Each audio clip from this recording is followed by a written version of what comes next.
Good evening. Good evening. Good evening. Good evening, everybody. We've got a guest in the house. How are you guys doing? My name is Stuart Davis, flawed man of God, a humble parishioner at a small church just outside of Richmond, Virginia. I'm not a pastor, not a preacher. I haven't been to seminary. I'm not trying to get you to join my church or donate to any special cause. What I'm here to do is talk about God, talk about Jesus, talk about the Holy Spirit, talk about the Bible, talk about Christianity, talk about a wide variety of different issues, topics, and current events, and give you my perspective on them, one that I think is reflective of your average Christian guy. I've been a Christian all my life, 41 years, non-denominational Protestant. I don't subscribe to any particular doctrine or denomination. I'm just in the Word daily, trying to do it better each and every day. Sometimes I'll get it right. Many times I'll get it wrong. But no matter what, if you're watching this show, if you're listening to my voice, you can count on getting my honest takes on whatever it is we're talking about. So if you're somebody who is wanting to know more about Jesus, if you are reaching out and you just for some reason came to the internet to get that motivation to keep going forward, and that landed you here of all places, then I can cut to the chase. You can skip the rest of the show, even though I've got a guest. You can skip the rest of the show, and I'll say you're on the right track. If you're going to get nothing out of this show or any of the episodes, if you're pursuing Christ, you are on the right track, and this is my motivation for you to continue that. And you might like it here because it is a very layperson approach. This is not a scripted, this is not a contrived, put on production that you might see on other Instagrams or YouTube shorts or whatever. This is just me doing live stream of consciousness, and very amateur, very amateur in many ways. And I know there are some folks out there who think that they're nervous about just going into a church and listening to a preacher because they think from an outsider's perspective that might be a conflict of interest, or they're getting paid to do it. I get it. Maybe you need to that might be making you hesitant. And so if you need this, again, extra motivation for just somebody who can sit in the pew next to you and turn around and say, look, I've been doing this for a long time. This is what faith has done to me. This is what it means to me. And this is what it can do for you. And this is what it's there for. If you're looking for that, this is the place for you to settle in and maybe have a good time. If you are already a Christian and you just enjoy Christian topics and discussions, welcome as well. We run this very similar to a Wednesday night study group or a Sunday school. It's really just about the small group atmosphere of us getting together each and every evening, putting our woes and our things to make us excited on the table, talk to each other and discuss the Bible normally. We're reading through the Bible a couple chapters at a time, from the beginning to the end, Genesis to Revelation. And I think that you'll enjoy it. But no matter what, whether you are looking to become a Christian or you've been one longer than me, you're more mature in the faith than I am, or somewhere in between, get in the chat. Got a great group of folks. They tune in night in and night out, and we'd love to hear from you. The easy way to do is just talk about what you think. What do you agree with or disagree with? Where do you think I'm right, or where do you think I'm wrong? What unique insight or perspective, experience do you have that you want to share, or do you want to add on to something somebody else said? Ask questions, give your opinion. I might not have the answer to your question, but we can talk about it, and maybe we can point you in the right direction, or maybe one of these smart folks in the chat has an answer for you as well. And with that said, let me introduce you to somebody who is a pastor, at least in some capacity. Mr. Moore. He is the host of the YouTube channel, Honest Youth Pastor. You can find him on Twitter and Instagram as well. And we'll talk a little bit about your content in a moment. But please, by all means, introduce yourself. Well, hey, thanks for having me on. I appreciate you asking me on. It should be interesting. Like you said, flow of consciousness. It's just really just us talking about who knows what will come out of our mouths. But like you said, my name is Michael. I host the Honest Youth Pastor YouTube channel, do a lot of sermon reviews over there, have a little podcast on the side, do some longer form contents, kind of mix of everything. Same thing with Instagram. That meme you showed at the beginning I put up yesterday. It's kind of just anything that comes out of my brain, be honest with you. It confuses people. and the algorithm, because it is not a consistent sort of, hey, this is what we're doing every day. It's just sort of like, hey, this is a conversation I had, or hey, this is a thought I had. And so that is all if you want content that is literally all over the place, I'm probably your guy. So Yeah. I've checked out, you've got a documentary series that you've put together yourself, Making of a Minister. And I listened to the Andy Stanley one today just to kind of check it out and talk about it a little, or, kind of give it a review. But it was really good. And I learned a lot out of it. And I thought that curated pretty well. A lot of background on the subjects that you're talking about.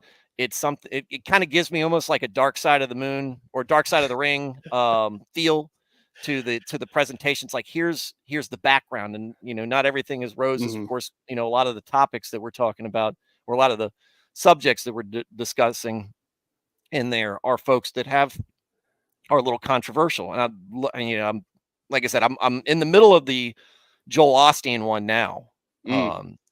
That one, they've all been so interesting. As far as, like you said, the background has just been incredibly interesting. Stuff I had no clue about.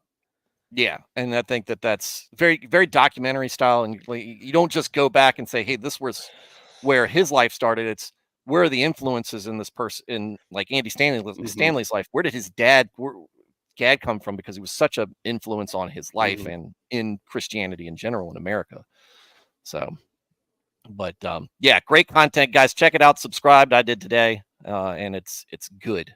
It's good. But tonight we're talking about behavior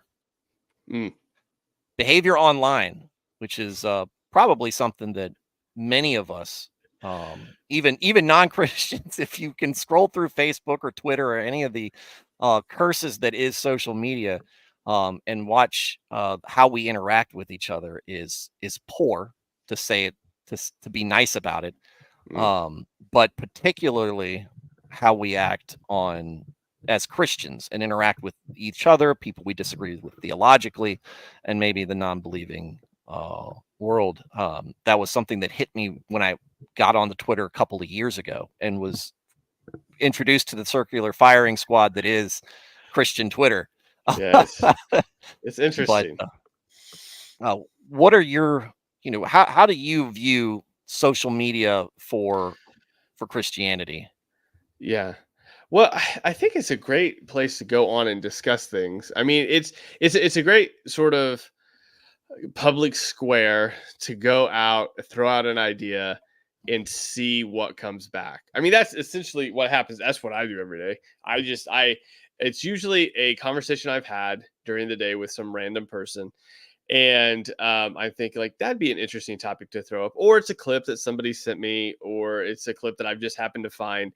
And so I'll make some sort of, comment on it, like, hey, I agree with this, or I don't agree with that, or like, this is like sort of problematic, and just throw it out to the world and be like, hey, this is like on Instagram. Usually my descriptions are pretty long if I have time to do that. And just sort of my thought process of thinking through whatever the meme is or the content is, and just throwing it out there. Be like, well, what do you guys think? Because I mean, clearly there are people that follow from all over the world, all over the place.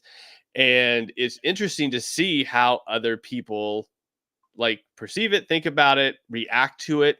So it's a great public square. I don't know, like you said, the way we react to the public square though is a little bit strong sometimes. It's just weird. It's not how you would actually have conversations with people. Like the way we interact in the comment section is in no way how you would, most 99.9% of the people would actually talk to each other in real life, because it usually would end well. If you were actually talking to somebody that way in real life, it just wouldn't. You'd learn pretty quick. But so that's the bad part of it. I think is that we just don't think about that too much, because when we're actually talking to somebody, maybe some of these people are thinking that in the back of their head in a real conversation, and it just happens to come out online because why not? I don't think we think through it enough, though. That's for sure. Most of the time, we just simply don't think through it enough. I think, and I think that there's the anonymity side of it, because you're not talking to one of these people face to face. Yeah. But also there's the tone that's lost into it too. 'Cause Yeah. I was kind of talking about this on the build up to this episode last night, and there was the Key and Peele sketch where they're texting each other, and one guy is just like, ah, and the other guy's Yeah. taking it all personally. And I was just like, man, that's a lot of that too. And Yeah. and that's part 100%. of it that I hate. And texting has become such a part of our culture. And you're old enough, I'm assuming, old enough to remember, like me, the days before texting when we called each other, Yeah. but we still had the instant messenger. We had all the different online chats that we would get into, Yeah. but those were with people you knew Oh necessarily and yeah. not Yeah. met. Yeah. Yeah. And Even when you knew those people, there were still some sort of like, what do they mean by this? I mean, I remember in high school, I mean, I was dating my wife and we were on like ICQ talking back and forth. And I'm just like, did I make her mad? She said, okay, I'll be back. I'm like, and so even with people you knew, you were like, I don't know how to read it. And so that just is expedited 1,000-fold with the total yeah, stranger. who's that away message for? Who's that Yeah. away message music lyrics geared at? I was like, is that towards me? Yeah. Yeah. On MySpace, as soon as you rearrange the friend list, it was like, I'm not even on it. Yeah. Yeah, but um it's definitely something that I struggle with because and part of my problem is I'm very combative, just as a personality. I like an argument, even though I hate arguing, but I like to Yeah. do it. Like, I'm drawn into it, unfortunately. And then at the end, I feel miserable about it. It's like I didn't want to get mad, or I didn't really, Mhm. I didn't do this correctly. But in the moment, I'm like, this is snarky. This is a smart aleck remark. This is gonna, and afterwards, I'm like, Yeah. I could have handled that differently. The tone thing, like you say, gets lost because I think we maybe share that just by hearing how you're describing it. Because what I'll do is I don't in a conversation, I'm not trying to fight you. I'm just pushing back. Like I'm just like, all right, you think this way, boom, what about this? Like, and so I'm coming off confrontational. I forget there's a word that my daughter and wife use for me. I forget what it is, but it's not adversarial. It's something along those lines that where I push back purposefully because I Mhm. want you like my nature because I want to think through everything. I assume that you want to too. So I like anything or opinion somebody has. I'm just like, well, why do you think that way? Like, what about this? And so I'm always which is perfect for what I do online. Not so much for. I mean, again, I think people take that as me like coming after people when I'm just like, nah, I like this idea. What do you think? And then I want to go round for round. Like I call it sparring, right? I don't Yeah. want to fight you, but I think we should spar about it so that when we do have to fight people, like we know our defined positions. But people take sparring as fighting far too often. And again, it's because of tone, I think happens a lot. So Yeah. Well, I mean, we get it, especially when we're talking about the theology, faith, and all that stuff. It's a yeah, very sensitive topic for it's one that we all hold very dearly. yeah, And that was kind of the shock, the culture shock I ran into. It's just like, I'm in there reading and I'm like, why does this person have such a strong take? Why are you acting like that? And then I didn't know because I haven't had many interactions with the Orthodox mm, community, and all I got, and then I got a really hard lesson about how it portrays online real fast yeah, to until a gentleman, his name's Shay Thaddeus on Twitter. He's very thoughtful Orthodox guy, reached out. He's like, hey, let's talk. Orthodox is not all what you see online. And so he came on the show, and he's, I'm a big fan of a lot of thoughtful things that he hmm says. And it's like I see folks like that with interactions, and I'm like, man, that's the heartfelt part of the response that I want to give. And instead, I'm just throwing invective into every every barb I can gather. I'm putting it in there, and just when's the reply gonna have so I can do it some more. And then at the end, I'm like, man, I'm just tired and sick of this, and I wish I hadn't started in the first place. yeah, yeah. Well, and there's times too. Like I've had this conversation with a lot of people where it's like there is a point in which I think it's there can be very good, helpful back and forth. And then there's times where it becomes obvious or seemingly obvious pretty quick. They're like, okay, this really isn't going anywhere. So I'm just going to tap out. So usually if you, not that anybody's going to do this, but if you see like a thread with me in it and I end with great, have a good day, like that's my way of being like, I'm done. Like I'm not going to keep going back and forth with you. I'm done. I have other things to do. I've got more productive things to do in my day than argue with you. And so that's usually, if I ever say that's great, have a good day, that is my online out of saying this is not being productive. It's not going anywhere for me, and I don't think it's going anywhere for you. So I'm gonna be the person that taps out first. Yeah, somebody said it's like, man, I wish being the bigger man didn't feel. Well, I can't use the word he used, but I feel being the bigger man didn't feel like being such a wimp. Mm-hmm.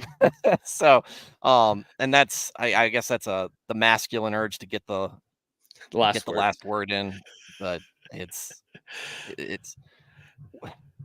how do we navigate that when we're also trying to make sure that the message that is getting put out there for Christianity is correct? When we see, because I'll just assume, and you can correct me on this, we see folks like new evangelicals, Masaga, I can't remember No his idea. name. Yeah, I don't know how to say it.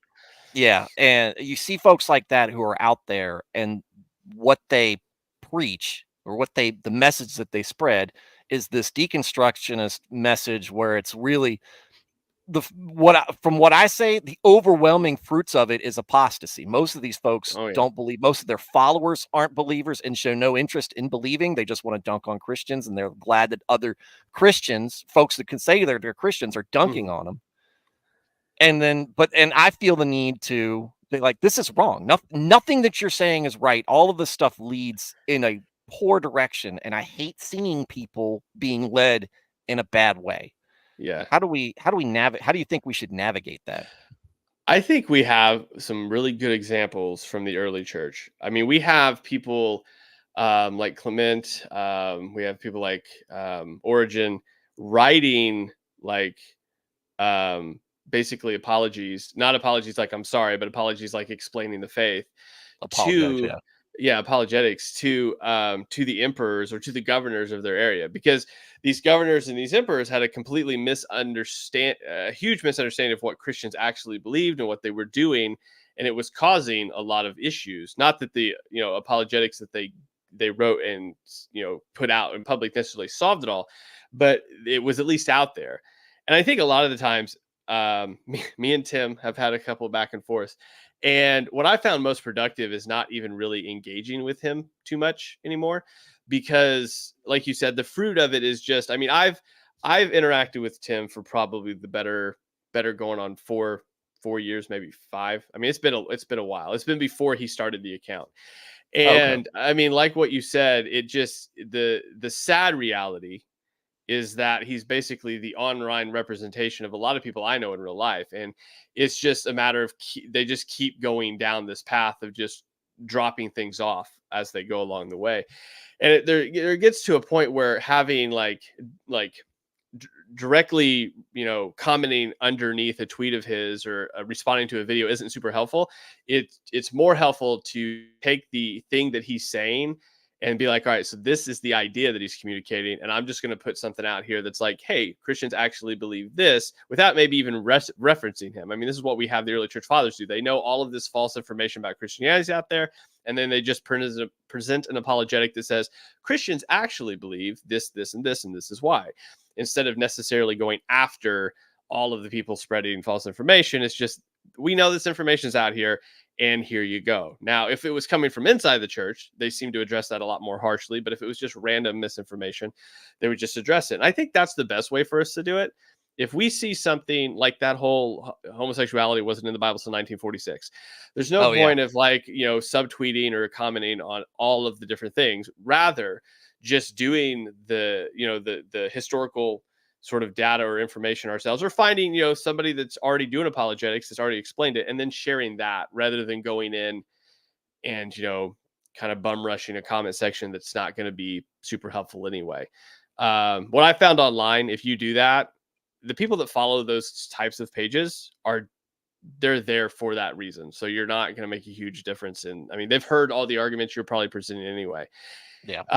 And so really the better part of that, I think, in engaging in those specific conversations like that they would put out from deconstruction is just answering it with, here's the accurate information on this. And then that way it's counteracting it without giving them more attention already. And just saying, like, I know this idea is out here. It's not accurate. It's not good. I think for the one-on-one conversations of just people that are just like, just interacting like everybody else is, those conversations go more helpful, but directly attacking or counteracting somebody that has such a huge platform like that is not incredibly helpful, because you will be in your replies all day and getting notifications of all of their followers and people that love what they already do, just bum rushing you. And it's just not helpful. I mean, it happens if somebody retweets, for example, something that you said that is like, that they don't agree with, their followers dogpile you. It always happens. That's how I always know something's like that's happened, is that notifications pile up and they're all negative. And I'm like, all right, somebody has because the audience I have that's not those people. So it's either got out of the algorithm into the more discovery explore page section, or somebody's just retweeted it and here come all their followers. And so I find it best just to be like, hey, here's my 2 cents on it. Here's the data to back it up, and do with it what you will, kind of thing. Yeah, and the part that burns me up usually is when I'm being the reply guy, which is my normal identity on Twitter, is that it's just like, well, I'm just giving them one. It's good. They're going to be in my feed more, and I don't want to see them more. Yeah. but they're also it's giving them more interactions, and the algorithm's going to pick that up and everything, and that's where it turns out to be. I'm ending up giving them free press, and like you said, they've already got an audience, and that audience already thinks a certain way, and you're just broadcasting it. And now maybe the people that you're arguing with is broadcasting with other folks who might be interested in my content or somebody else's content, and they're like, oh, well, let me look into more what this person says, and now I've led somebody down this path, and nobody wants to be associated with that. I don't think a person with a good mind or good grasp on their faith would want to leave somebody down that path. Yeah. And I think in those regards too, just being like civil, I think is the best part of it, because it's one of those things where people will say things, at least I've noticed, they will say things to try to deliberately get under your skin or deliberately rile you up, or just I mean, there's so many accounts that are literally anonymous accounts that are just there for sarcasm and to rile people up. And so it's just a matter of like keeping your mind in the perspective of like, all right, I'm here for a purpose. I am not here to be rage baited by some rando with an account that has, follows thousands of people and literally is followed by 2. I'm not here to feed into them. So, yeah. Well, I think, and we talked about a little bit before the show that we had a good example of that come up today with something that I kind of landed where you landed. Let me see if I can pull this up. It was a tweet from a gentleman by the name of Ben Marsh. Let me hold that down real quick.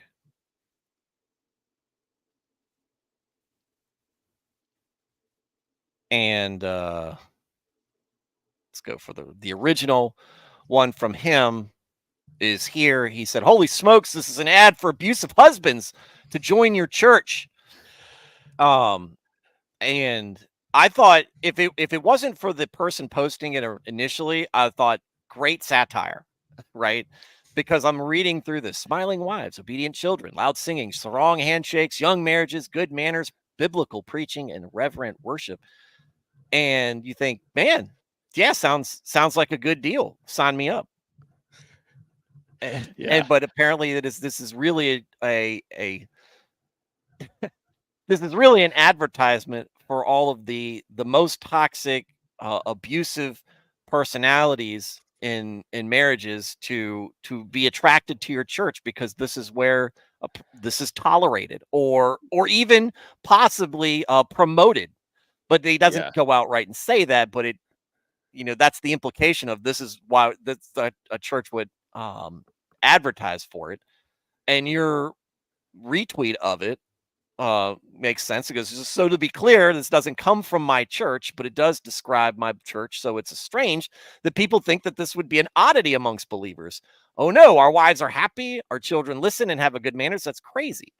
And I'm kind of coming from the same perspective. It's like, we don't always, meet the standards, but this are some of the things that we're striving to be as a culture. On top of the, you know, we're here to worship God. Of course, reverent worship's in there, but this is the culture we want to promote, where wives have a reason to smile and children are taught to be obedient, and we want to sing loudly. I don't sing loudly, but you want to sing loudly. And it just, this feels like a camaraderie of men, or camaraderie coming together of families, and it's, what the big thing that we hear all the time is that the husband or the father joining the church is statistically overwhelmingly Mhm.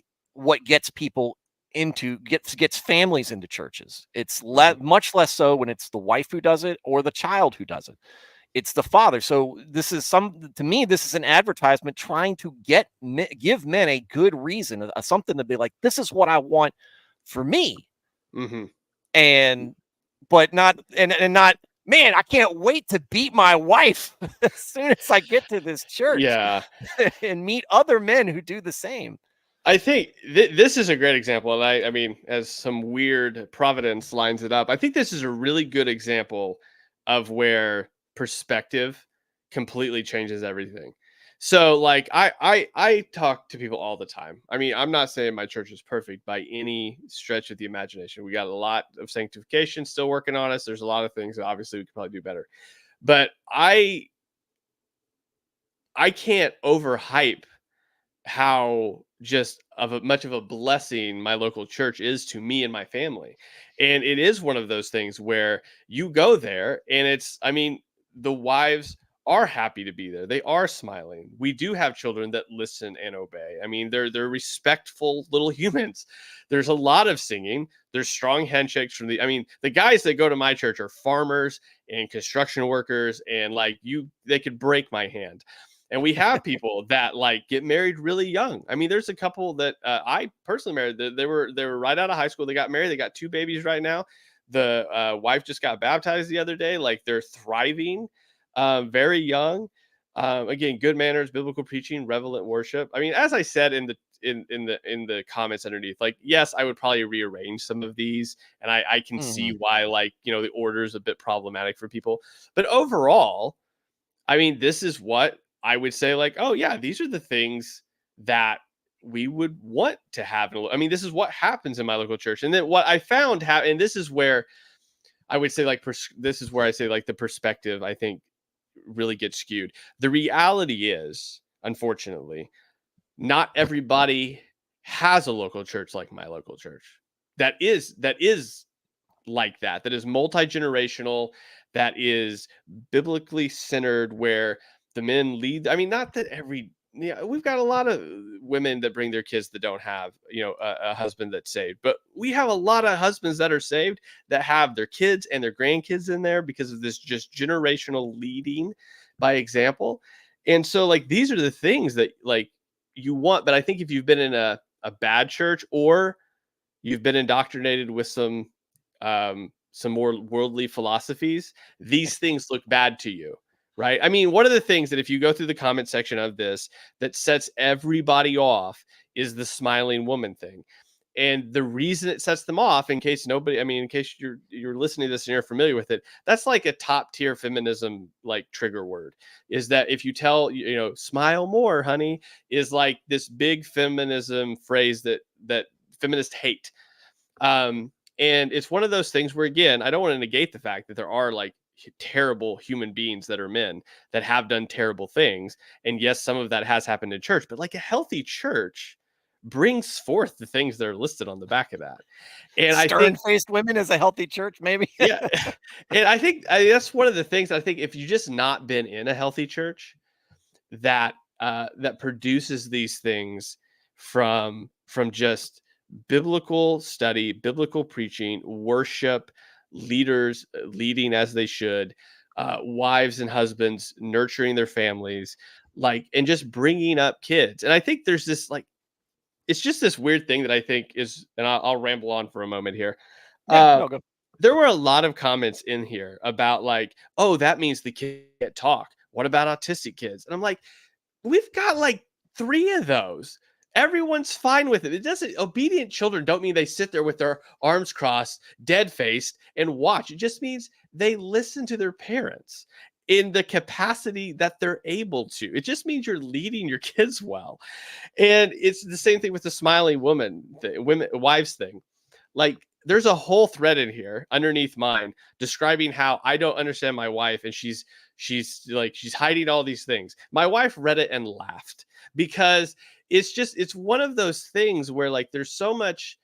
I think some people have been so damaged by really bad examples of what church is, really badly damaged by like just the term Christian husband or the term leadership or the term submission, that they just can't look at this in a way that says, yeah, like these are all biblical attributes, like, or at least products of biblical attributes. I mean, there's joy in a happy marriage. There's joy in a fruitful marriage built around Christ. There's obedient children that are raised up.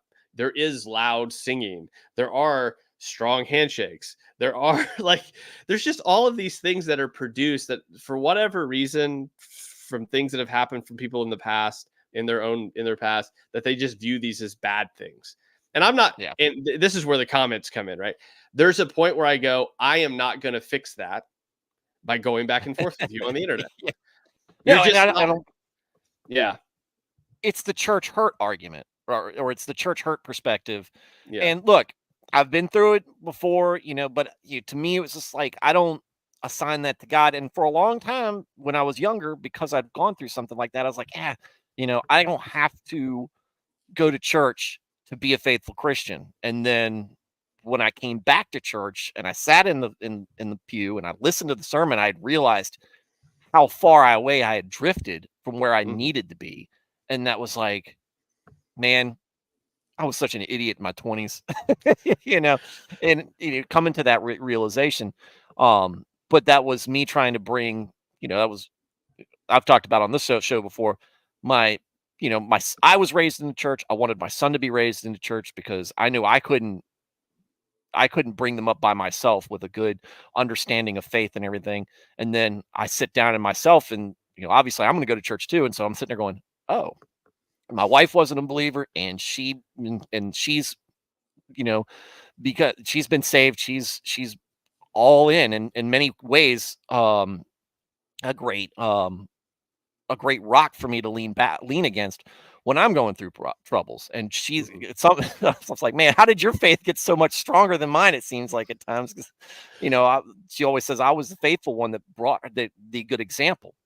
Mhm. But I think that um, people read their own story into that instead of understanding Yeah. this is quite possibly, of course, there's a chance that it could be nefarious, but this is quite possibly a church just trying to draw people in with understanding, like, this is the culture that we have tried to achieve, and we think we're there, and we think that you'll enjoy it because these are ideals that we feel like are. Well, and yeah, on that, I just want to say before I forget, like a lot of people are like, well, what about the men? It doesn't say anything about the men. Like, this is directed at the dudes. Like, Yeah. I don't, and maybe maybe they do just miss that in advertising, like, because church advertising is typically like broad 3,000-foot view, trying to get everybody. This is clearly just from it. My wife has a degree in marketing and advertising. I've had to do a little bit of that just in ministries that I've been a part of. Like, this is clearly directed. It's written for a Christian man looking for a biblical church. This is exactly who that's written to. It's not written to anybody else. So the idea is that you're already a Christian man. You're a faithful Christian man. You want to find a church that has a solid base, because I mean, everybody's probably been to a church where it's chaos. Like, no one's really leading anything, or they're half-heartedly leading it. Kids are just nuts, going crazy all over the place, not listening to anybody. Nobody is friendly to you. Nobody says hello. And everybody, like, you wonder if they even know that Jesus rose from the dead, because their singing doesn't reflect it. And so you're just kind of like, there's just, these are aspects of, like, you're like, if I'm looking, desperately looking, which most Christian fathers, if you don't have a solid church, you are looking for one for your family. That, again, would I use it? I probably wouldn't use it in the way it's worded here, but I understand, like, who it's directed to. And Yeah. so it's like, hey, if you're a godly Christian father wanting to have a good solid base with other families, this is a spot for you. Yeah. And And I think it strikes the nerve because it's not evangelistic in its tone. It's very much like, this is what we believe in, and this is what, like, is produced. Now, there is another side of the card that apparently does have a lot more, like, Christ-centric stuff. mhm. Again, I have some issues with the other side of the card too, but the point is that at least it does make up for what is missing on the back here. But it's directed toward men. Yeah, It's not and as, what did we end up doing? Somebody brought it on there, and we decided to drag this church. Now I'm glad they didn't name them, I guess, but mhm. maybe naming them and would have gotten them some publicity out of it at least. But Well, you it's Dale Partridge, I guess, is his church, which also, I don't know a lot about Dale, but I guess he's somewhat of a controversial figure. And I don't know them either. so apparently the fact that he posted it was also sort of like a trigger for some people, because he's had some stuff in his past where it was like this is his first or second day back online, because I went his account out. I'd followed him before and I'd forgotten. Apparently he got offline for something. I don't know if it had anything to do with abuse, but he's back now, post this, and then everybody blew up. But the card by itself, detached from whatever controversy Dell was in, is still, I think, a decent. And it sounds and you think, well, because later on in this conversation, he talks about, well, this pastor is a problem. That's not Yeah. what you said in the initial thing, and you're not talking about the guy. You're talking about these principles, really, and Yeah. why they're work. And I thought that your response to it, I thought, was okay. Yeah, that's a good reaction. You're giving your opinion. You're not flaming anybody on it, but it's kind of like, hey, what's the deal here? I agree with. I like all of this stuff. Mhm. And his response was to, and I messed up my window here. Hang on. His response was to retweet and say, truly, these folks, you and people who think like you, haven't a clue why saying smiling wives was the first listing on an ad for your church would be attractive for abusers. Oh, we're kid friendly. Does that mean we're advertising for pedophiles to come to join our church now? It's, you are we nitpicking that? And you're apparently clueless. And it was very, that was kind of mild by internet standards. But again, it was kind of like he came at you, and your response, I thought, was really good. And that's really what kind of motivated me to use it for tonight. Yeah. Just like you said, Providence.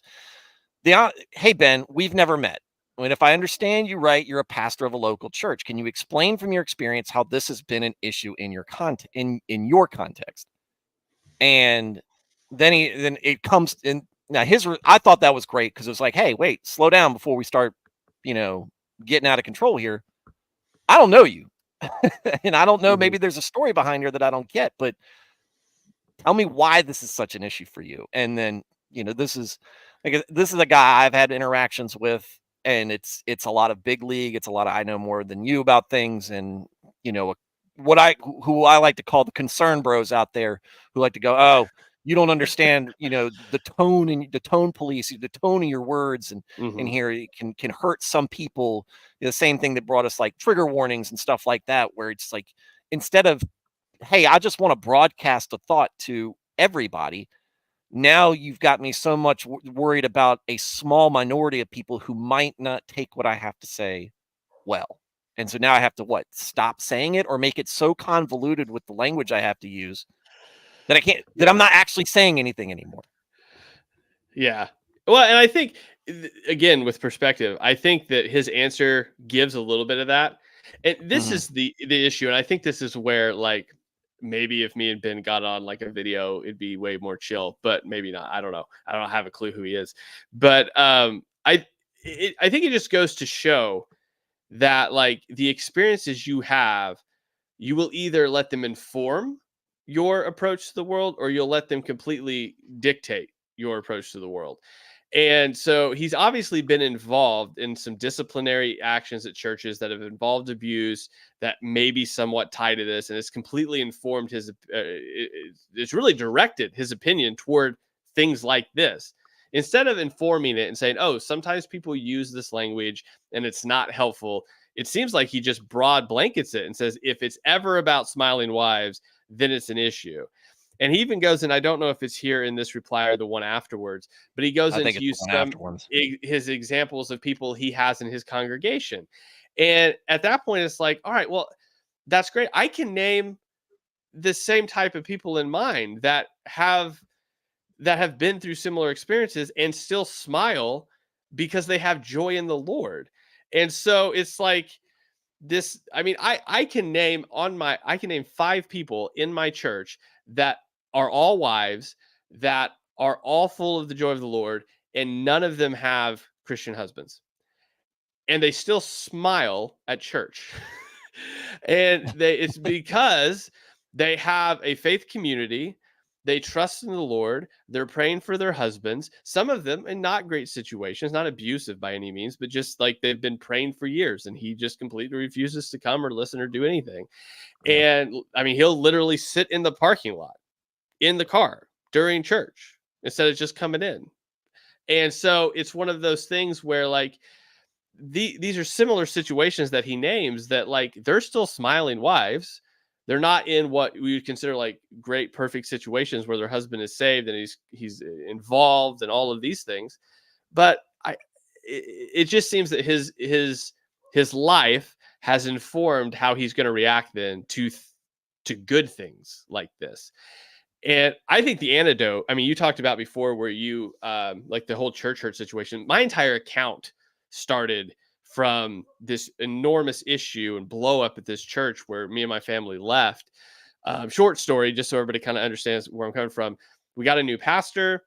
Me and this pastor worked together for about a year and a half. He came to me one day and said, hey, you're not the youth pastor anymore. You're the kids pastor. My son is now the youth pastor. And I was like, I don't really like that idea. And and so we ended up like, I got a call and he's like, well, don't worry about coming back then. And so that's the very condensed version. But the point is, I didn't go to church for like 4 months. I was done with church people. I'm like, if this is how this happens. And I had already been through a church split when I was a little kid too. But so this was on my second go around. I'm like, these people are clearly terrible. I was invited to the church we go to now by a family that had also just left the church because of everything that had happened, and they didn't feel like it went down well. We got invited to the church we're at now. And if it wasn't for the church, that church, I'd probably still be mad at Christians, because it was that church that God used to heal that perspective in me. And I think there's some times that whenever you are affected by whatever, so Ben in his case has seen a bunch of abusive pastors or abusive husbands, and has completely put lenses on his eyeballs about anything even similar to this. And so now it colors his whole perspective on ministry. I mean, this is why he names those 3 ladies in the front. Like he distinctively calls them out as an example because he has a lens which only can apparently view them that way. Yeah. And instead of seeing the redemptive working of Christ in a person's life and the ability to bring joy and redemption and reconciliation, it's smiling wives as code word for something else, because he's let bad situations and bad pastors and bad husbands color that. When in reality, when you're in a healthy church, a flourishing church, a Christ-centered one, in which men, real Christian men, don't let that nonsense happen and call out other men, then there's a whole different vibe there. Yeah. And it just allows you, I think, to see things differently. And then again, I know this isn't the topic. I've kind of went off. No, this is perfect. This is perfect.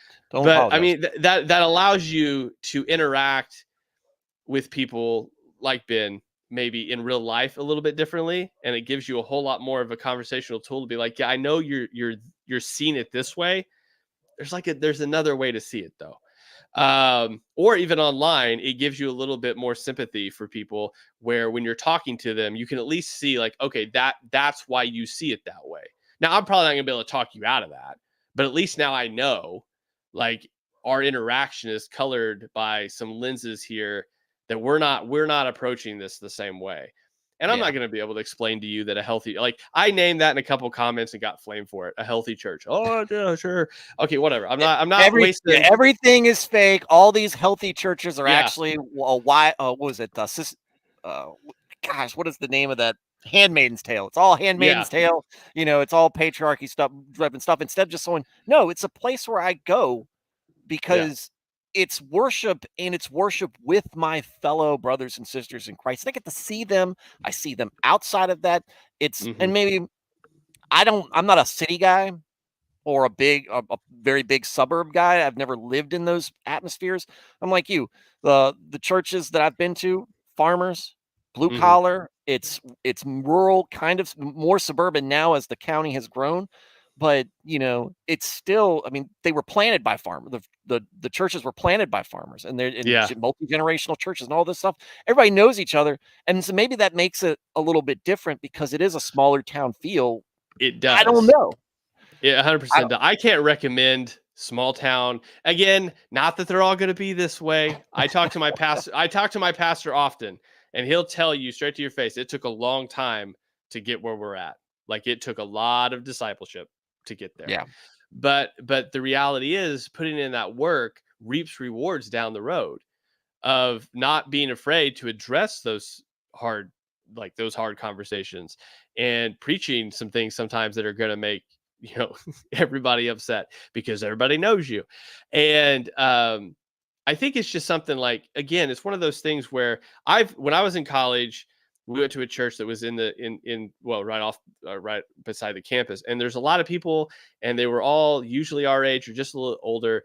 It wasn't super multi-generational. You felt connected, but it wasn't like, it was kind of whatever, right? It was a cool vibe that we felt at the time. But when we get into a church like we're at now, you're like, man, this is Titus 2.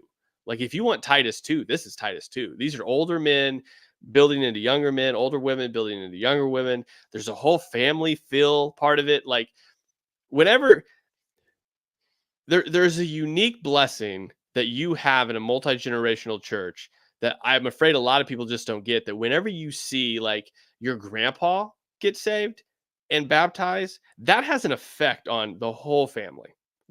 We last year just saw that.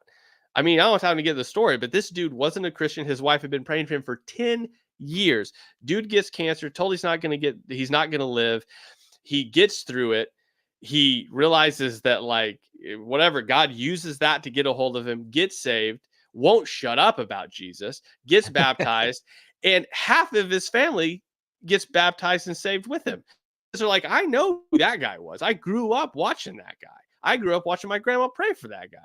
And it has such a ripple effect down the road of like, you're like, that just doesn't happen in just some rando church over here where you don't really know anybody and you're not really connected. And who knows if they're like just trying to get money out of you or they're fake or whatever. Like, it doesn't happen. And that's where the beauty of really, I think, just, and those churches, again, I will admit, hard to find.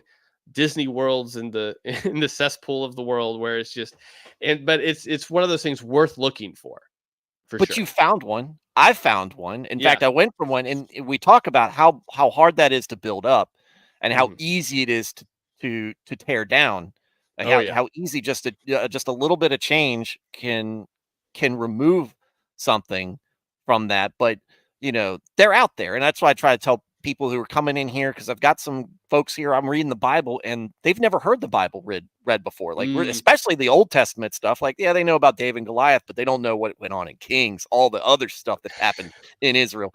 But you know, they're seeing this, and it's like, oh, I'm looking for a church. I'm like, they're out there, and it's just, and I can't tell you what to look for, because maybe you're out in Los Angeles, or maybe you're in Wyoming or something like that. I'd probably relate to you a little bit more in Wyoming, but I can't tell you. But what I say is, when you go in there and you feel it, and you feel that family atmosphere, that's a good marker. And then you hear them preaching from Scripture and not trying to pull the world in. We make the jokes about movie night or Sunday at the movies or whatever. Yeah. That sermon series. It's like, stop trying to make the world make sense and bring scripture here. Mhm. And I was like, it's such a hard balance. I was like, but you should know it when you see it, when you're really just in there. And I think that they're more common than kind of we give them credit for, because Yeah. we're so thankful when we see them, because we know Yeah. that the other ones are out there as well. Yeah. Well, and that's what we get told often. I mean, there's a lot of people that will come in, and the first thing they'll tell you isn't like, "Oh, the preaching was great," or da da da da. They'll say like, "Man, you guys were just super friendly and super loving, and there's just a family vibe." Like that's almost every single time. Now, the preaching that will be mentioned and things like, I mean, that'll come down. But what always usually initially is like their impression is that you're just friendly and you love each other. Like you can just tell that from the go. And that's the thing I think is missing, unfortunately, from a lot of and I think, just to go back to the comment section, I think that's what happens. Unfortunately, there's been people that have been hurt by that, by not having that, and they're so hurt they don't want to give it another try. And I think that's one of the things that, just as mature believers, that if we're blessed enough to have a church like that or a local community like that, it's just, even if there's not a lot that comes from it, it's just reminding people of that, Yeah. hey, it's, in the comments, it's still out there. Or like, again, I could get on the replies to this and waste 6 hours of my day, or I could get on and be like, all right, this person seems like genuinely hurt. All right, what can I say to be like, just one little thing in there. Yeah. And there's been a couple people, not a lot, doesn't happen a lot, but there's been a couple people that have hate followed, that have a little bit down the line DM'd and been like, you know, um, this got me thinking, and then I went looking in the Bible, or I went and found a church. And it's just, I think we underestimate.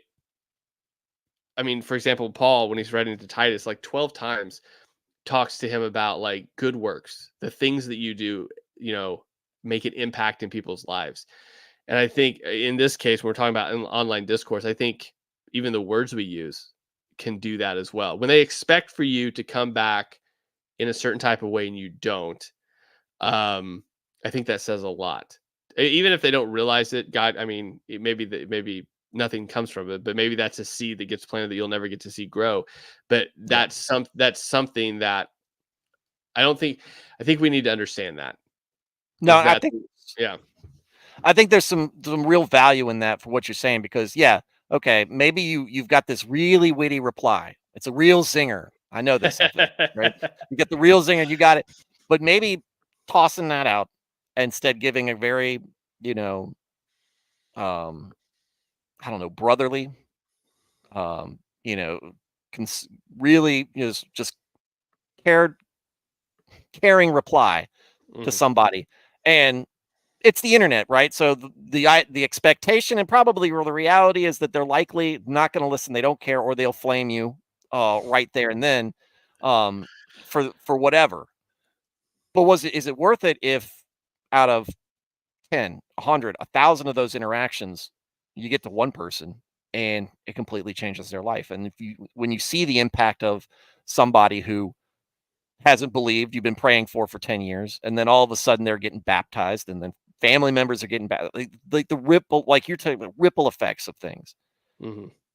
Maybe it is okay to put our pride aside. Maybe there's something behind what God is telling us. Like, we're right now in our Bible reading, we're in the middle of Proverbs right now. Proverbs 16, we're going through it. There's so much about discernment Mhm. and pride, and not listening, and criticism, or being foolish and engaging with fools. Yeah. Yeah, that kind of stuff is interesting. And we've only got a couple minutes left. And to the chat, I see you guys in there. If time permitting, when Mike, call you Mike. I don't Yeah, know if you that's go by fine. Mike or Michael. I get Um, called either. I just go with it no okay. matter what. So When Mike's done, if time permitting, I'm gonna respond to it. Daniel, I see that you're not somebody I've seen in the chat before, so, and I've see um saying some things that I'd like to respond to, because I think they're thoughtful statements that I'd like to respond to, and the rest of you guys. But before that, um, how do you think? And this is this is probably a longer drawn out question. When dealing with people in our own faith, within Christianity, and how we interact with each other, when we talk about the Theo Bros, as we all end up being, but the Orthodoxy or the Catholic the tradcads out there, and I don't know. Are you non-denominational? Are you Baptist? I'm technically I'm ordained in the Wesleyan Church, but I lean more like Baptist Reformed, even though I'm in the Wesleyan Church until they kick me out. So Wesleyan's like Methodist. It's a weird. I was about to say, I was like, that's Methodist, almost Methodism, but it's not quite. It's the Pentecostal wing of the Methodist Church. Is the Wesleyans, the original yeah. Methodist, that you would say. But yeah, so it's I'm a mutt essentially. But yeah. Yeah. Well, many of us are, but how should we interact with each other in the faith online when we're having disagreements, like infant baptism or the Eucharist, or just one true church? Yeah. Who split from who? Yeah, I think one of the things that I've gone back to, and honestly, I've learned this from being online as long as I have, is over time it became pretty apparent the only way I was going to have a somewhat fruitful conversation with random people on the internet was just to constantly put the ball back in their court. And so if they made a statement, I mean, much like what I did with Ben, was like, all right, well, explain that then. Like I at first, when I started engaging online with my account started taking off, I found myself making assumptions about the person's perspective that I was talking to. Like I just assumed that I knew what they were talking about, or where they were coming from. And I learned pretty quick that I could eliminate a lot of just wasted time by just jumping to the action, just finding out. Like instead of going back and forth assuming that I knew what they were saying, I would just say, okay, well, why do you think so? Like on infant baptism, like, all right, well, how did you come to that conclusion? Because I'm not there, but how did you come to that conclusion? Give me just a real quick breakdown. What are the verses? And this is where like selecting the conversations you're going to have is important, because like I said, I could waste 6 hours, but I'm not going to. So if I'm going to have a conversation, I'm going to pick the one, like the best chance of having a productive one. And so because I say that, because if they're going to give me verses back and take the time to actually tell me like, oh, this is where I'm coming at it from, I'm going to go look those up and do just a real quick sort of exegetical breakdown and come back and be like, all right, well, what about this, this, and this? And again, I'm just putting the ball back in their court. Here's more questions for you. Right. And a lot of the times what that does, and this isn't meant to be a trick, but it is essentially, it lowers their guard. I'm not trying to attack you. I just want to know where you're coming from and why you're coming there. I clearly disagree, but we can get to that point in a minute. But where are you getting this? So if I keep throwing back questions at you, I'm not trying to like evade you. I'm just trying to figure out why you think this way. And eventually, when I feel like I've pretty much caught up on that, then I'll be like, okay, so this is the problem I have with that then. Like whatever they've given me at that point. But I think that's the best way. It's the most productive way I found. It's just, I'm going to keep putting the ball back in your court until I have a real solid understanding of where you're coming from. And then if I think it's going to be worth the time to go back and forth, then I'm going to engage. This is, I mean, essentially what I did with Ben. Like, all right, you have a huge problem with this. Why though? Like, what experience did you have that has put you in such a headspace where it's so negative for you? Like the one phrase. And it was pretty clear after he responded, a general idea of why he's been involved in a lot of, and that's where I just kind of like said one or two other things and like just exited the conversation, because that's a huge bag of of stuff that he's not going to unpack, and we're not going to unpack that. He's in his response, I took from it that he's pretty much securely strapped that to himself. Oh yeah. And there's not going to be, I'm not going to be able to talk you through it, because it was very much you just don't understand. And this is why I'm a subject matter expert on why smiling wives is a bad thing, or is a beacon for abusive men. Yeah. And so it's like, all right, well, fine. Like, I'm going to go to church Wednesday and Sunday, and I'm going to see a lot of people that completely fit this and they do so joyfully. And I'm just going to live over here.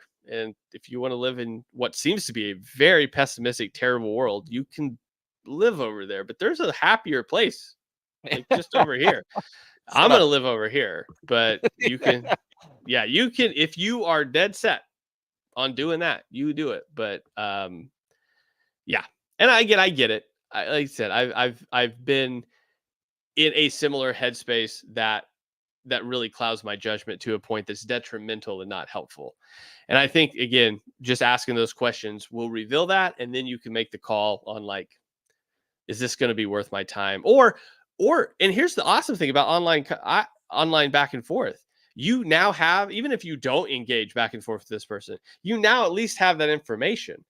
Yeah. Like that most people that hold to infant baptism probably are going to be similar reasoning wise from this person. And so now I just kind of pack that away and go, okay, cool. Next time I have a conversation with somebody that holds to that, I at least have one step closer to understanding why than I did before. And I can maybe have a more productive engagement with them now. Um, there's a lot of stuff that people reply to online to me, and I just go, I just in my head, I'm like, cool, all right, cool. Not gonna, but I at least have that now. So the next time I engage with somebody from a similar perspective, it gives me a little bit better of a base. And I No, think I it, yeah, go ahead. I think it's I just agree. banking that. It's just banking Yeah. that information for next time. But one of the things I want for this show is, because one of the things, and this is something it was an afterthought once I got on to Twitter and I saw this. I was like, yeah, I got in some arguments, but when I see the guys, when I see all the guys who are at each other's throats, and me in there too, the mix too. But you talk to us from the guys who take the more traditional interpretation and the traditional understanding of what faith is, as opposed to the more modern one that we see on the progressive side. Is y'all, we have some differences, and some of them are big, like baptism's probably a big one, and the Eucharist is kind of a big one. Iconography, Mm, these are big issues that kind of warn. But you guys are so much on the same page on almost every other topic that y'all don't realize like how much of a force Christianity at large is. If we helped each other out and try to push out all those folks trying to change what the word is and hmm try to change the meanings of things and understand that we're all fighting the struggle. We've got folks like that in the Catholic Church. We got them in the Baptist Church. We Meg Basham's book and all the ripple effect that has had. Apparently from stuff, and I haven't read it, but I'm assuming it's going to say a lot of things that I'm already kind of thinking, and she's just putting receipts to it. But with if we can help each other walk through that stuff and support each other in our faith so that we're not falling out or becoming something toxic and terrible, hmm we're better off for everybody again. And you saying I don't know if you'd be interested, and don't mean to put you on the spot, interested in coming back here at some time, but I've been trying to get somebody of a Methodist style persuasion to come on here and kind of explain that. Maybe not Methodist today, but like you said, the Wesleyan, you, Yeah. that style of things, at least having a background of that, or if you still kind of hold to some of those things, coming on there to kind of explain, what are the roots of that. I like having Mm, folks come on and talk about the Orthodoxy or Catholicism or Calvinism, and yeah. give those blurbs in there, because we are a body of Christ. And when we are one, like when we take it off of Twitter, if we're sitting down talking to each other, yeah, we're gonna have disagreements, but it's not gonna be uh Nicholas slapping Arius. Is it Arius that he Yeah. slapped? Yeah. Yeah. Yeah. Nicholas slapping Arius at Nikea. It's gonna be like, yeah, we'll have an argument out of it, but you know, Well, Jesus Christ is King. Yeah, all right, yeah. yeah. Or Jesus is And that Lord. Yeah, we're good. that has been 100% true. And that's why I use the sparring analogy, because you can get in a ring and spar with somebody. And you're not there to knock them out. You're just there to practice and there to hone your craft. That's what you're there. You're not there to beat them up. You're just, I mean, you're probably going to get in a couple good hits, but you're not there for that. You're preparing for the real fight.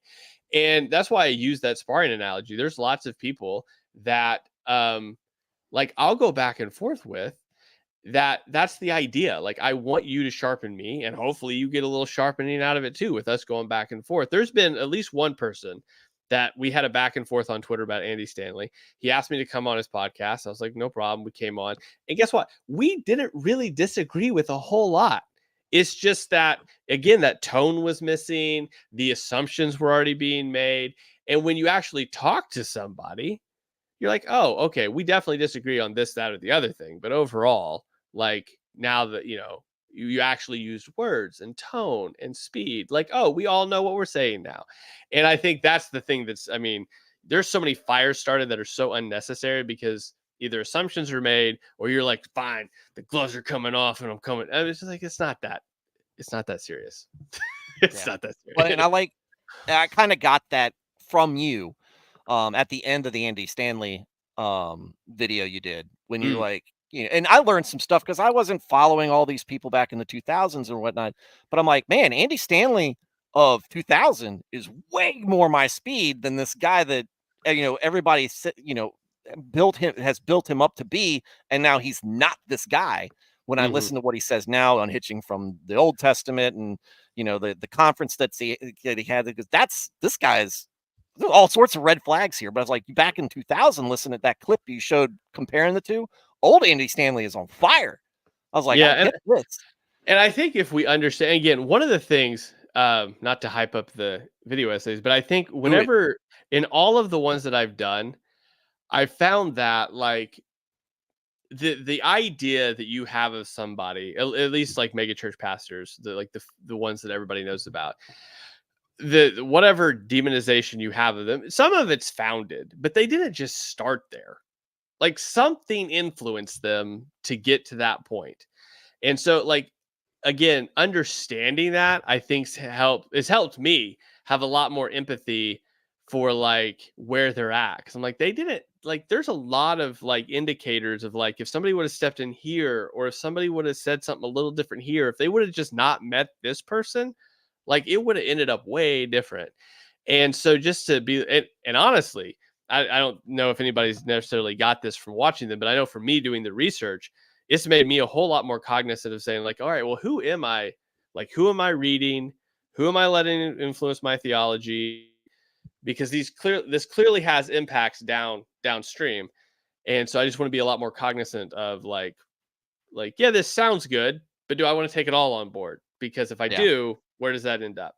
And so, like, I just think it's being very diligent to think through your interactions online is really helpful, I think, long term, just for your own sanity, and just for your own.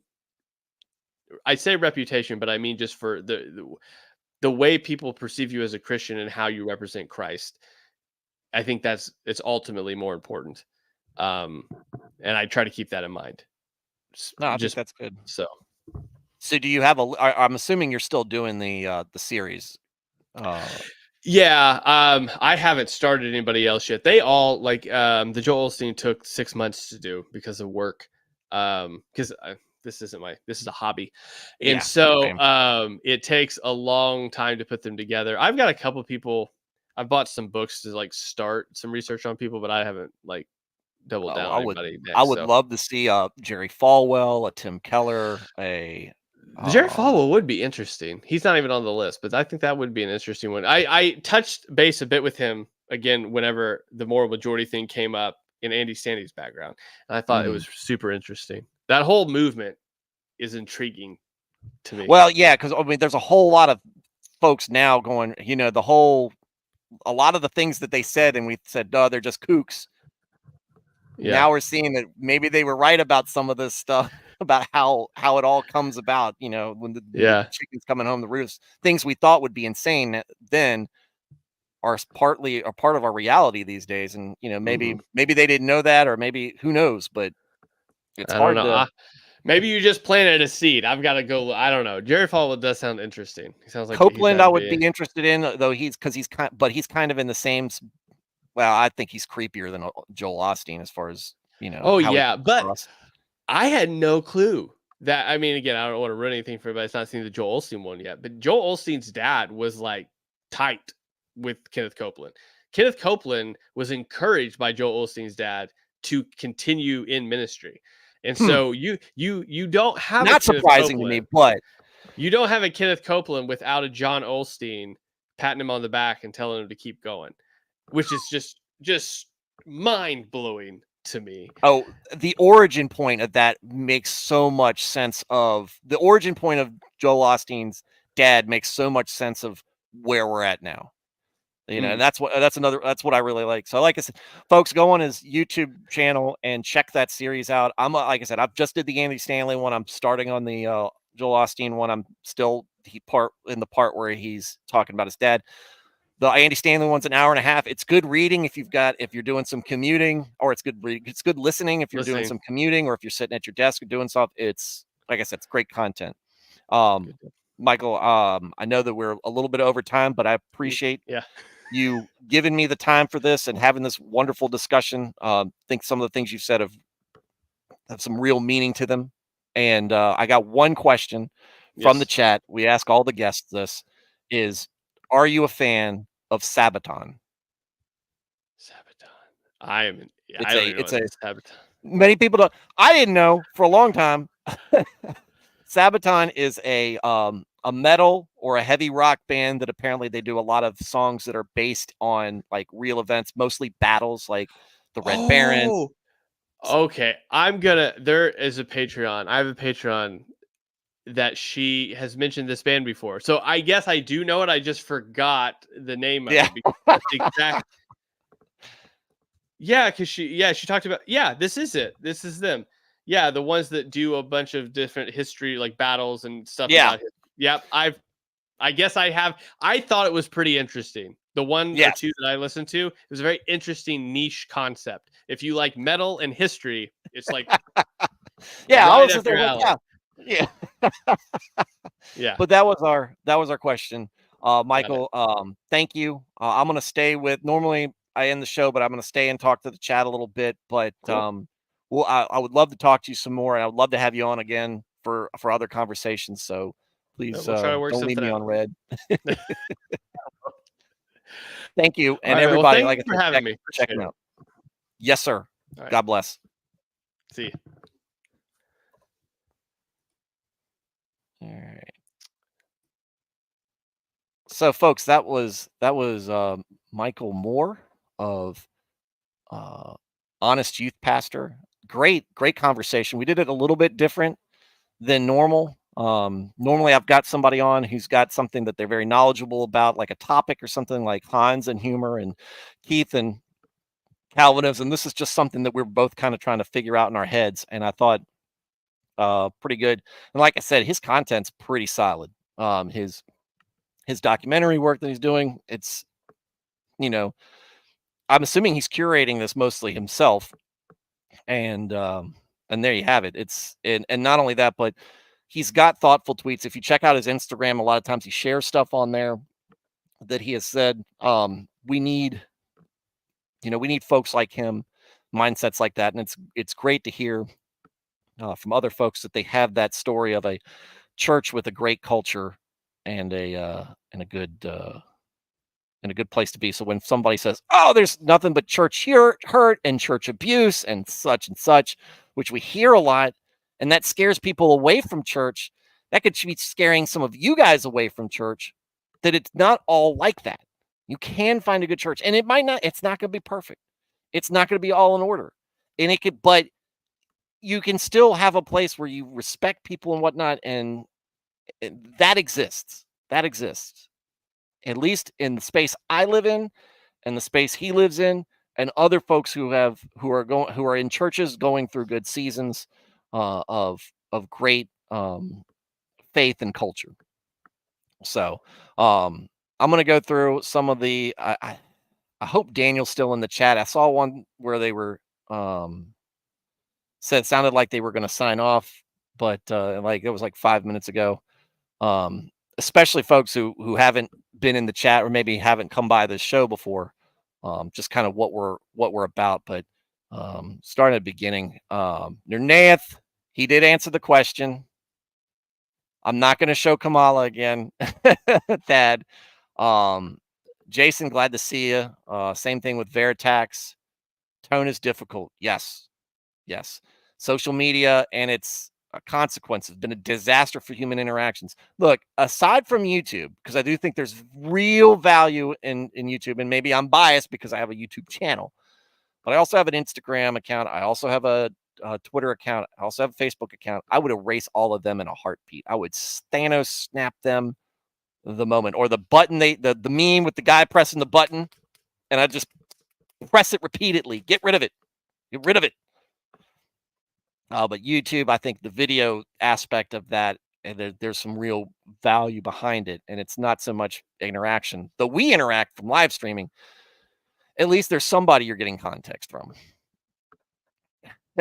Thine roommate absconds with thine sacred Rice Krispie treat. Remand him to the devil, for he shall be ostracized by his roommate, smitten by his 9-iron, and cast into the sea. Hezekiah 3:14.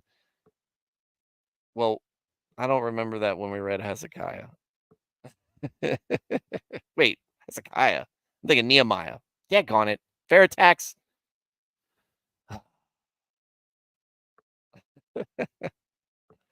You didn't give your input on the Twitter post I showed you yesterday, Stu. Where did you sit? I was looking for what you were talking about, but I didn't see it, Serranos. Y'all making me nostalgic for MySpace. What's going on, John? I haven't seen you in a while in the chat. I know you listen, but always good to see you.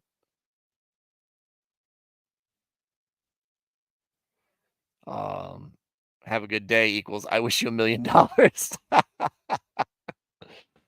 Important question. Is this man wearing jeans and flip-flops? Must know what kind of youth pastor he is. I didn't ask him. He look, if he's not streaming his entire body, y'all didn't know I had legs until a year and a half. And I did that thing on Discord where I was up in Charlottesville, or coming back from Charlottesville, going through the Blue Ridge Mountains. Veritex said, what was the label he used for the deconstructionist folks? I almost got him to ask. I asked him that question. Actually, I was talking about deconstruction and the fact that the folks who want you to deconstruct your faith and pull down all the understandings that the church has taught and basically build it up yourself. And it's like, and what it basically attracts is people with church hurt, people who have sin that they want affirmed and don't want to be held accountable for it. And what it generally does is just they stop believing altogether, because once you start breaking down, maybe the Bible doesn't mean this, maybe the Bible isn't perfect. Biblical inerrancy is a big part of deconstruction, or getting the idea that the Bible isn't inerrant is a big part of deconstruction. And I don't agree with a lot of John MacArthur's takes, though I agree with a ton of them too.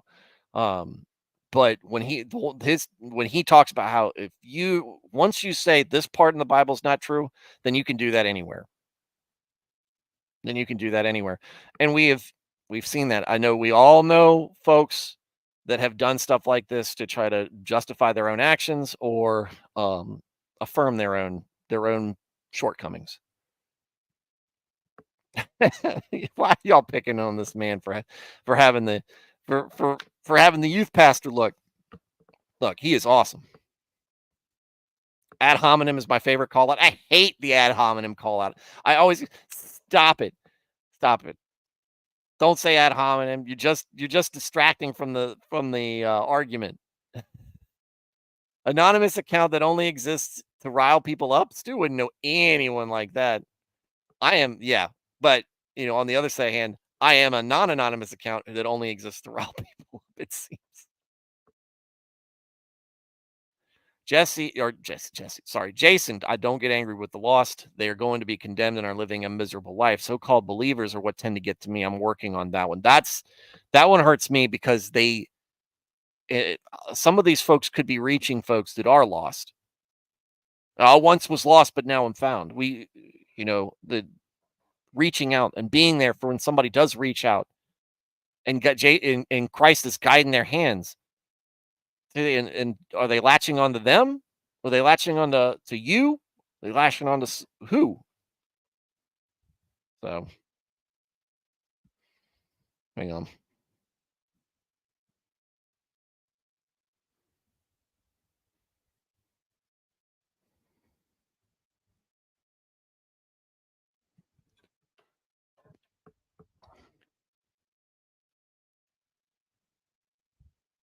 Ah, yes. The man convinced against his own will remains unconvinced once the argument is conceded. Yeah. But oh wait, hang on. You can't reply to anyone. Yeah. Well, especially when you like his Twitter following is like 14,000. His Instagram is 200 and over 250,000, 228,000 followers on Instagram. Good for you, buddy. Aggression isn't always obvious. You've always violent. You obviously never been to a MC clubhouse before. Biker women are very aggressive. Motorcycle clubhouse. Biker women are very aggressive, especially if they like you. There's Daniel. Okay, so I caught your first comment. So Daniel T, in life right now, personally, I'm concerned that the vision and conversation about the gathered church is primarily and often exclusively about the Sunday morning service and the metrics that look so much more like a poorly run business than a community of faith. People in seats are good and fine, but it's hard to walk alongside these disciples on a regular basis for church leadership to lead them, encourage them, coach them to pursue Christlikeness, and to challenge those who show no fruit. I think part of the problem behind this, Daniel, if you're still here in the chat, I'll be happy if you are. I think part of the problem behind this is there's been a concern, and I've heard it before, and I believed it for a bit, and I don't anymore. And that's actually reading some of the takes on Twitter from Christian Twitter, some of the traditional guys, kind of reinforcing the idea is a lot of folks think that the church is one generation away from not existing anymore. And I've said, and folks who watch the show regularly have heard me say that it is not. It is not. If you read the Bible, you know that it's always that it's teetered before, but there's always been believers. And the power of God doesn't rest on the faith, how many people share the faith. God will lead his people. Don't worry about whether the next generation is going to be there. Worry about the next generation to you, like your children and the people in your church, and still evangelize and still disciple to folks who are outside. But don't change your message. Don't change your principles, because I think this is what, and I think it illustrates a little bit, intentionally or not, what Mike did in his biopic of Andy Stanley, or his biography of Andy Stanley, is when you try to change the approach because you're so worried about losing folks, you compromise your own values in an effort to do that. Like, you're reaching across the aisle so much that you're falling over to that side. Instead of standing firmly on your place and reaching out and grabbing them and pulling them with you, or just saying, this is me. This is the side I stand on. This is what this side means and stands for. Do you want to be a part of this? I want you to be a part of it. I will welcome you with open arms. I'm not expecting you to just jump right in. I will bring you along as slowly as possible, whatnot. But this is what we stand for, and this is what we mean. This is what God wants from us. And I don't want to see you, I don't want to see you suffer because you've got the wrong idea or because nobody reached out. But ultimately, we're responsible for our own salvation. So I'll stand here for you. You've got to take that step. You've got to make that decision. And so what I think is, because there's a lot of there's a lot of elders, there's a lot of other people who believe that the church is in danger. It's under attack. It's always been under attack. They put Christ on a cross. It's always been under attack. They fed Christians to lions. It's always been under attack.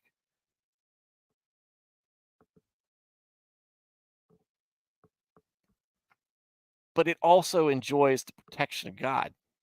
All right. And it might not feel tangible, and it might be concerning when you see empty pews. Might be concerning when your church is a little older. And yeah, that means you need to do something, but don't compromise. Don't feel like you need to start running it like a business. A church is not a business. Faith is not a commodity.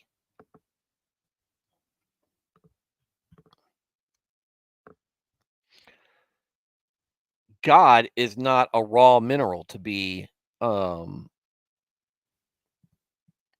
refined and enhanced. It's different. These aren't consumers. These are souls. And that's why I think sometimes takes that substance, takes that soul of a church and kind of, sweeps it away. And I think that you miss that. The bigger a church gets, I think the harder it is to keep that culture together. Now, if I can, and I need to do it, I need to reach out to the pastor at Compass, who I want to get on the show to talk about his group, the church I've been attending. He wants a big church, and I want him to give his reasoning behind that and ask him questions about that.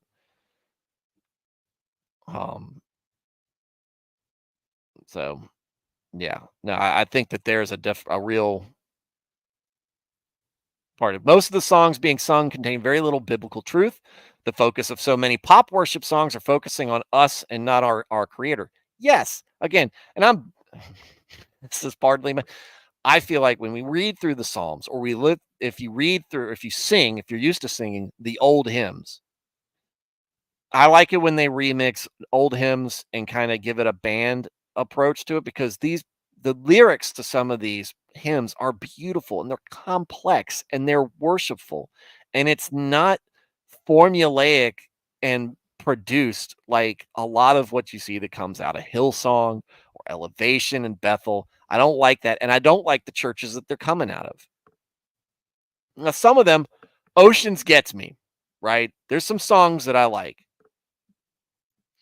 But there's others like Reckless Love. That's like, and there's some good lyrics to Reckless Love, but the whole premise, reckless love, it's God's not reckless. He's very intentional. There's not much, and please point to me in the Bible where recklessness is virtuous.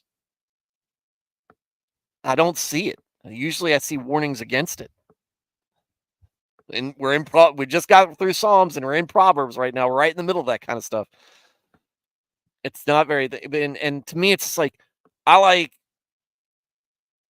like a song that really, that really gets into the worshipful side of things, and it's not super repetitive. Good Father, repeating good Father a million times doesn't help. But some people, my wife really gets into worship, gets in the zone for worship to listen from a lot of this music, though. So it speaks to some people.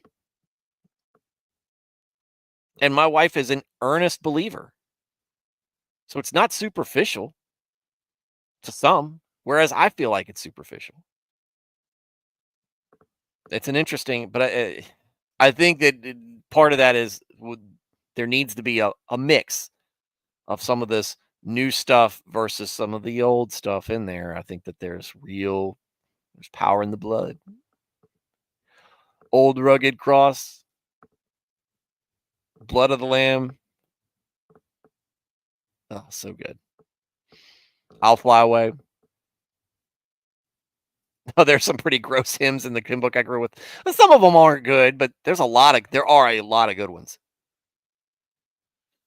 Ah.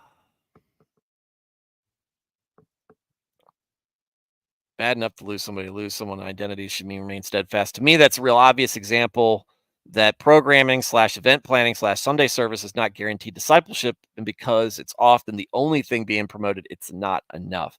Yeah. And a lot of it's kind of passing the baton too. And I think that, again, part of this is being a bigger church. It becomes too much for a pastor, even a pastoral team, to keep up with everybody.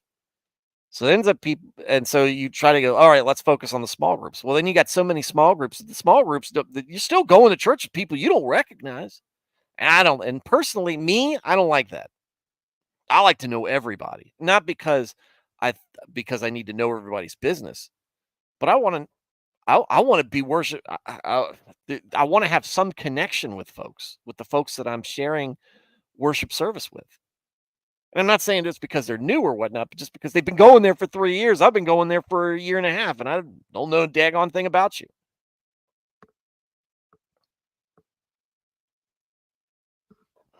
But some of it is shallow. Is the service shallow? Is the message shallow?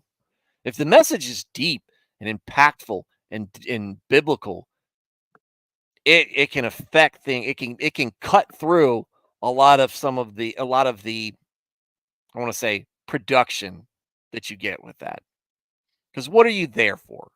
What are you in the sanctuary for? What is the worship service for? Worship, sermon, communion, prayer, right? These kind of things. The big meat at the prayer table, as the Catholics would describe the sacraments, but many of the sacraments. Excuse me. And they can cut through some of that stuff. Are you going to reach everybody? Probably not. But you got it. But you're reaching some, and you never know about the seeds. All right, let me scroll down. Splitting up families to me is modeling the culture around us, not the way the church can be run in a more healthy and impactful way.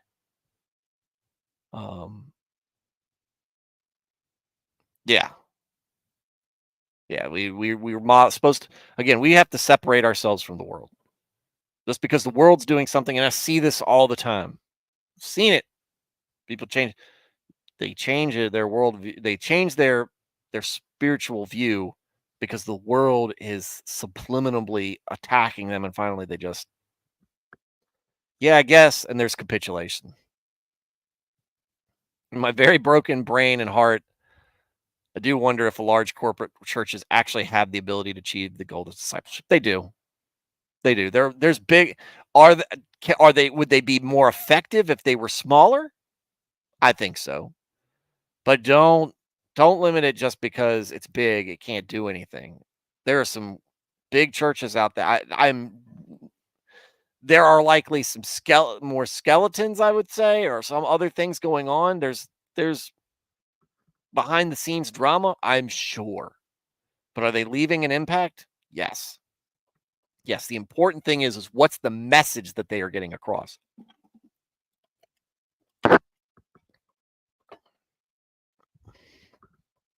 But if you gave me the choice, this person can attend a biblically a big church.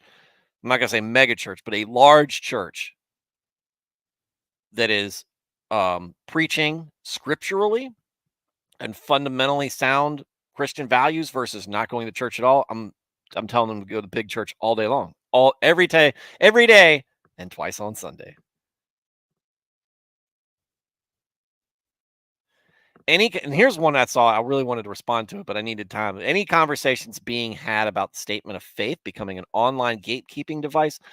I believe the only requirement Jesus gives is to come to him. The only requirement Jesus gives, I'd have to do some research on that. I know Paul put some gatekeeping in there, and I think that I use guardrails more, because I think that there are what we think and our theology, and then there's guardrails. It's like you can't go this far, and you can't go this far, because once you're past that, you're in the ditch, and you're either believing something in something else entirely, or you don't believe at all.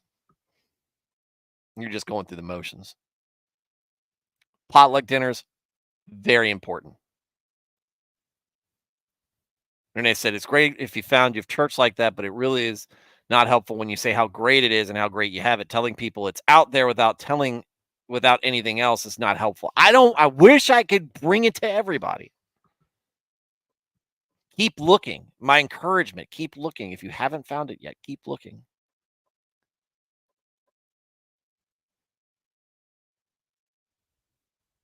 But when we hand out a 14-point statement of faith beyond that as a requirement for membership and engagement, why do we need to gatekeep for Christ? Well, what's in those 14 points is what's in those 14 points. Let's go to a statement of faith. Choose the church I'm going to.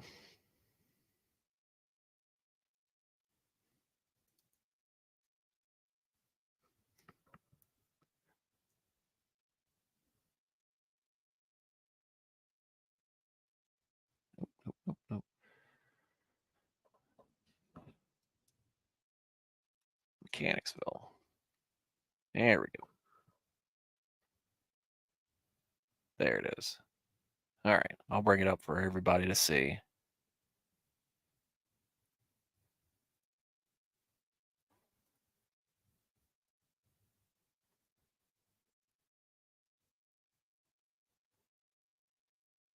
It's loading. About what we believe. All right.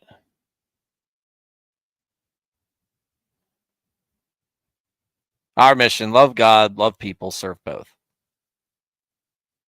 Oddly enough, that was the very similar to the mission statement of the church I was a deacon at. Love God, love people, impact the world. And then we changed it for some reason. Our values. This is not what we believe. Here we go. The Bible. We believe that the Bible is the inspired word of God, a lamp unto our feet and a light unto our path. 2 Timothy 3:16. Sin. We believe that every person has worth as a creation of God, but that all have sinned and have fallen short of God's glory. Jesus Christ. We believe that Jesus Christ is the one and only Son of God who died for our sins and rose from the dead. Salvation. We believe that anyone desiring to accept Christ into their life must repent of their sin, confess their faith, and be baptized by immersion into him. We believe that the church is the body of Christ on earth, empowered by the Holy Spirit, and exists to reach the lost and edify the saved.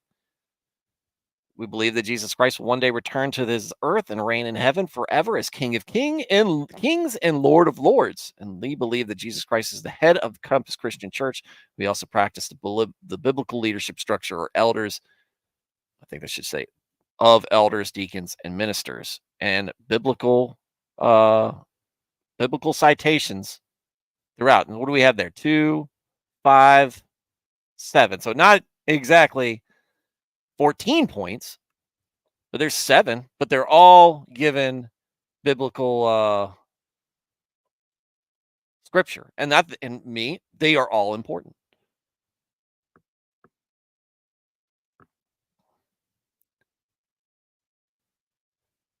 And saying, I think that's fine for membership or as a requirement to teach the church or the lead.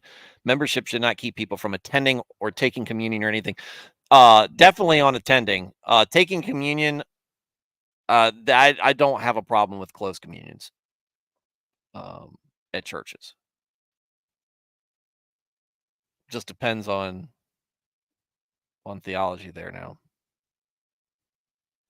I think the idea is planting seeds of hope. Don't give up trying to find a community like the one they're discussing. Yes. Thank you, Daniel. That's what, yeah.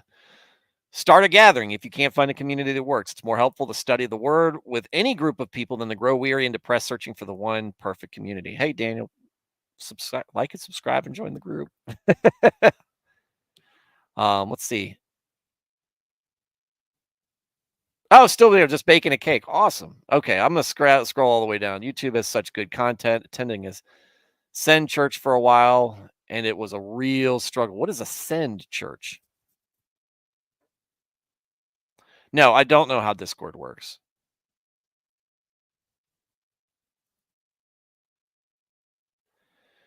On Instagram, at least, the recent political stuff has become a bit combative. It will, and I can't stand it. I hate this season. Yeah. It seems that Mike's biggest audience of normies and unchurched public, if the current church model is not impactful in certain communities, that's okay with me. We don't need the building to worship God. No, but we do need the community. And that was one of the things that he said. I didn't catch this. I didn't know Andy Stanley had brought about, but he brought it back when he was talking about how we don't need worship service. We've got live streams. No, you worshiping together. No, you don't have to be crowded in or anything, but worshiping together has meaning to it. It's one thing if you can't make it, or if you really are like immunocompromised, and it is really a danger, or you're shut in. But for the public at large, you don't need to build. It doesn't need to be a church meeting. And this is that's what the Catholics like, and the Orthodox. Look at our beautiful churches, and look at these ugly, strip mall churches that Protestants meet in. So we're meeting, and that's good. You don't need your own building, but you need some place for everybody to gather, because that's how you build that foundation, or that's how you grow that foundation into something stronger, because you've got the Lord. Now you guys are together, keeping each other accountable, meeting together, discussing like you were talking about.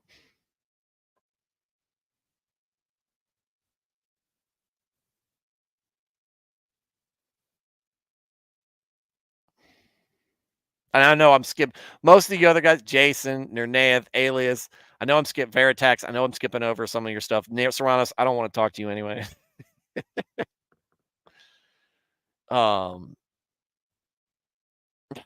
Catering to women more 11, get out of here. But like I said, Daniel, I didn't say I think it's Compass.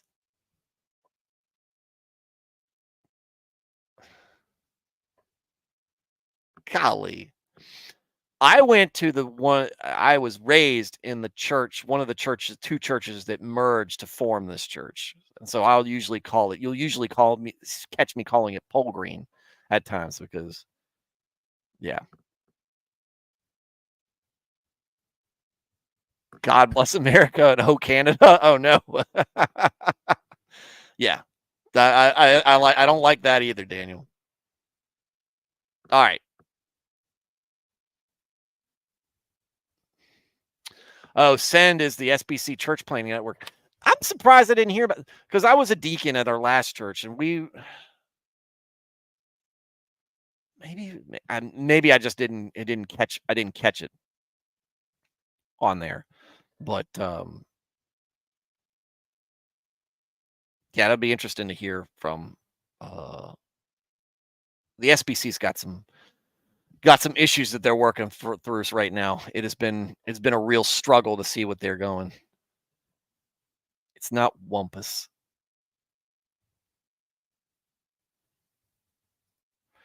Worship is not the church. You can worship God with any day without a service. Yes, but are you learning? And who's leading you?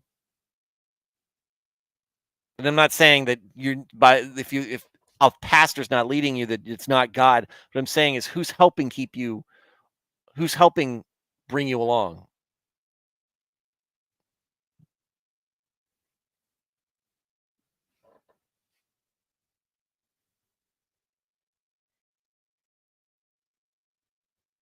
Anyway. All right, we're at we've had an awesome conversation here, guys. And I'm glad that we got some good a flawed man of God. That's me. Glad that we've had so many people come in today. Big thanks to Michael for showing up and giving us an hour and change of his time to discuss something that, something I personally need to work on, which is my interactions with other people. Because here's the thing, genuinely care, and you guys can go through my Twitter feed, maybe have some doubts, but I genuinely care about everybody. I want everybody not necessarily, I don't want people to agree with me. I just want people to be saved. I can be wrong. I am I have made peace with the idea, and I am comfortable with the fact that I am going to be corrected on probably a great deal of things that I think when I get to heaven. Hopefully, it's not too. I haven't. Hopefully, I'm not beyond saving. It might be. Hopefully, I'm not um, someone that Jesus would say, "I never knew you," because I would definitely be crying out, "Lord, Lord." Uh, but it is. I know that I know that I'm wrong. That's part of the reason why I said flawed man of God. I want everybody watching this to understand. I'm not. I'm not sure of myself. I'm not. I mean, I'm sure of some things, right? But theologically, theology wise, I'm not. I'm not the best. I'm not the best theologian on things. I have a lot to learn. I have a lot that I don't know. I have a lot, and so a lot of times I find myself going, just I just need to go back to the basics. What is the Eucharist? Let's break it down. How about I just see that Christ did it. He used it as an example, and he instructed us to do it and remember him. And there's instructions in the Bible of doing it. So we need to take it seriously. We need to treat it as something holy, and we need to not argue about it. Just do it. And whether you understand the internal working mechanisms behind it or not, or don't worry, God might be beyond you on this. Same thing with predestination. Same thing with a lot of things.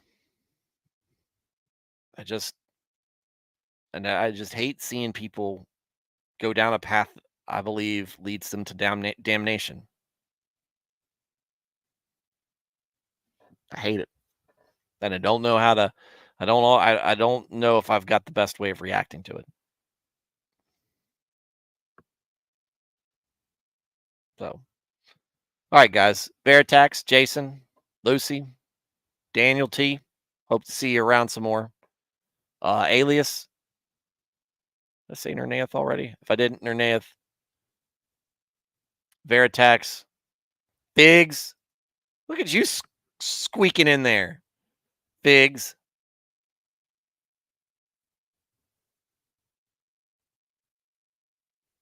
Serranos.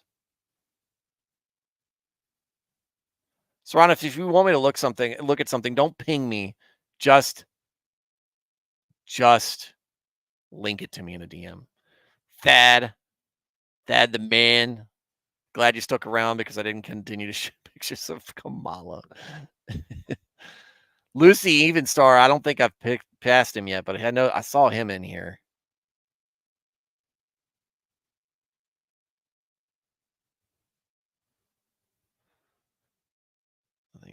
I think that's most of the crew in the chat, but I'm still scrolling. Dresden commented on my if you guys don't remember if y'all remember Dresden, he was usually the first one in the comment section. He sent me, or in the chat, he's the first one in the chat. Y'all, if y'all don't know Dresden's situation, he said it before. He lives over in the UK, so he's several hours ahead of us. And he worked an evening shift, and that's what allowed him to listen to the beginning, at least the beginnings of the show. He reached out. He's got a morning shift that has made a morning shift job that has made listening difficult. But he wanted to just check in. So if you've been missing Dresden, like I have, I need to ask him that, Nernaeth. He did comment on my last video and just kind of checking in, and it's always good to hear from him. Always good to hear from listeners who we haven't seen in a while. But yeah, this is awesome. And thank you guys for being part of the chat. Thank you for what you guys add every day, even on streams where I've got a guest on and I don't address to you guys on much. But I appreciate it. And you guys kind of holding down the fort with conversation is great while you're listening. But thank you for everything you add to the show. That's why I thank you every stream. To everybody who is not in the chat and just listening, I encourage you to be in the chat, but I know that maybe you don't want to be, or maybe you can't be for whatever reason. But I'm just glad that you're finding something that you can tune into each and every night, or any night that you do, and you just it has you coming back. And I know that the real draw is God and not me. To everybody who is catching this on replay, I am sorry. I'm sorry I missed you, but thank you for watching. I hope to catch you live sometime soon. We will be back tomorrow night and back in our reading through Proverbs, and discussing those. You guys have a good night and God bless.